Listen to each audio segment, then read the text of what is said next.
আসসালামু আলাইকুম। আমি আফরিন কুকিং লাইফস্টাইল থেকে বলছি। বরাবরের মতোই আপনাদের মাঝে হাজির হলাম।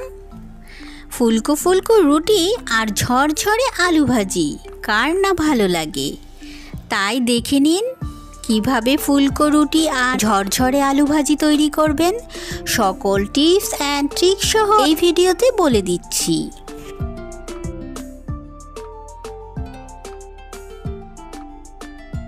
ঝরঝরে আলু ভাজির জন্য বড় সাইজের আলু নিয়ে নেবেন।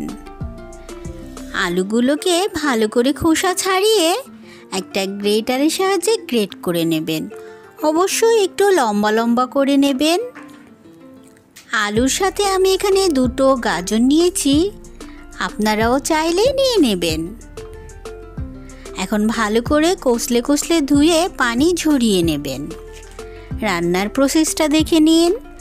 প্রায় 4 টেবিল চামচের মতো তেলের সাথে হাফ কাপ পেঁয়াজ কুচি দিয়ে দিচ্ছি। পেঁয়াজটাকে ভালো করে ভেজে নেবেন। এতে দিয়ে দেবেন 1 চা চামচ হলুদের গুঁড়ো আর 1 টেবিল চামচ দিয়ে দিচ্ছি আদা রসুন পেস্ট করা। একটু পানি দিয়ে কষিয়ে নেবেন। তারপরে ধুয়ে ঝরিয়ে রাখা আলুগুলোকে দিয়ে দেবেন। গ্যাসের ফ্লেমকে মিডিয়াম করে দেবেন। অবশ্যই এখানে কিন্তু লবণ দিইনি, কেন দিইনি বলে দিচ্ছি। এখন ঢাকা দিয়ে রেখে দেবেন। এখন ফুলকো রুটির ময়ানটা তৈরি করছি। 2 কাপ পানির সাথে পরিমাণ মতো লবণ আর 1 টেবিল চামচ তেল দিয়ে ভালো করে বলকে নেবেন। আচ্ছা, 2 কাপ পানির সাথে কিন্তু 2 কাপ ময়দাই দিতে হবে, চাইলে আটাও দিতে পারেন। সেক্ষেত্রে সমান সমান দিতে হবে। যেই পাত্র দিয়ে আটা নেবেন সেই পাত্র দিয়েই পানি দিবেন।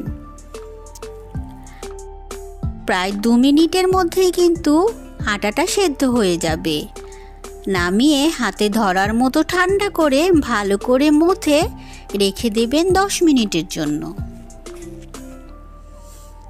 ফিরে এলাম 10 মিনিট পর। এখন ময়ান থেকে পছন্দ মতো লিচি কেটে নেবেন।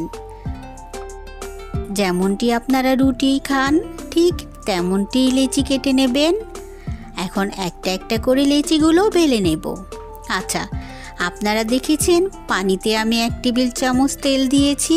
কারণটা জেনে নিন কেন তেল দিয়েছি। 1 চামচ তেল দেওয়ার কারণে এই রুটিগুলো সব একসাথে বেলে একটার উপরে একটা রেখে দিতে পারেন।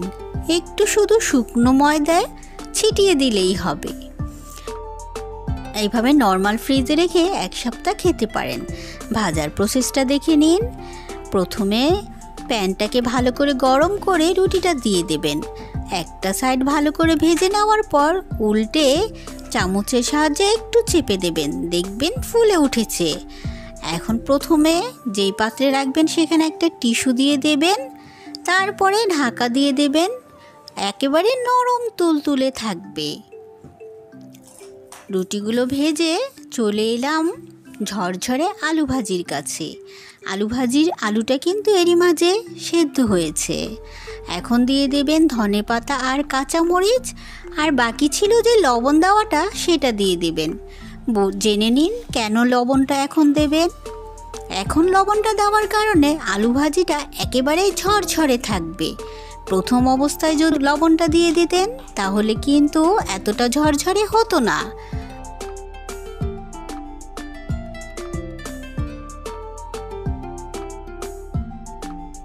ঢাকা দিয়ে দিলাম। ফিরে এলাম 2 মিনিট পর। এরই মাঝে কিন্তু আমার ঝরঝরে আলু ভাজি তৈরি।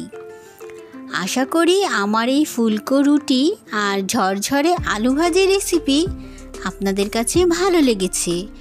যদি ভালো লেগে থাকে ভিডিওতে একটা লাইক দিয়ে দেবেন। আবার ফিরে আসবো রেসিপি নিয়ে। সবাই খুব বেশি ভালো থাকবেন।